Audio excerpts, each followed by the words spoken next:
Welcome to Thursday. It is Meet the Press Daily, and I'm Chuck Todd. Right now, the president and members of Congress have a major dilemma on their hands when it comes to the future of our democracy.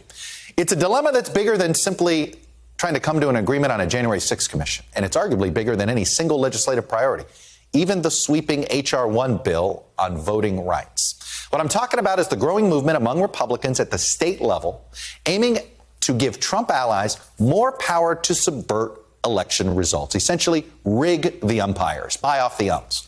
A lot of the current conversation around voting laws has been about voting access. Yes, there are more hurdles, but hurdles you can jump over.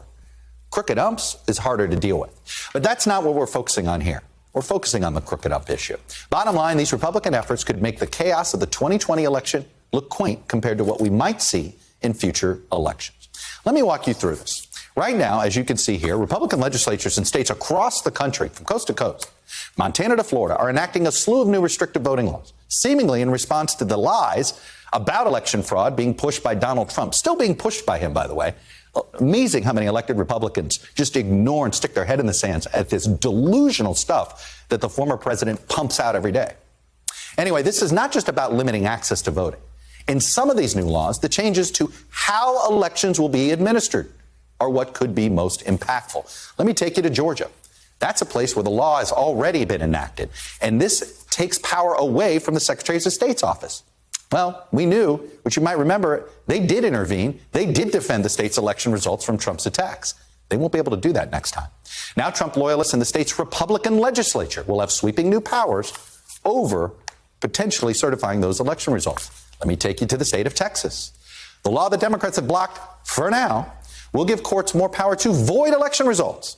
And the burden of proof is a huge issue here because it's explicitly written into the proposed law that the court could declare an election void without first attempting to find out how some individual voters actually voted.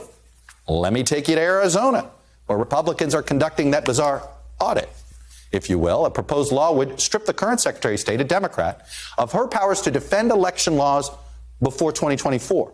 And in Arkansas, a new law is already on the books, and it gives the state's election board a lot more power to decertify an election official or simply take over election administration.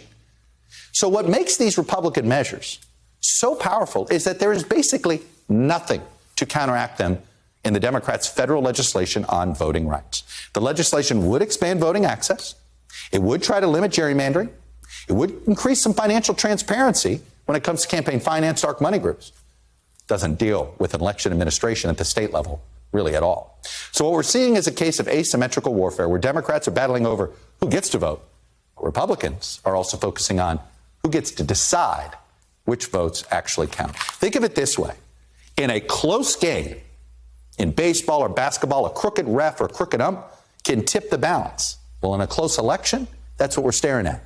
You win by 10 runs, you don't have to worry about a crooked ump. You win by 10 votes, you might.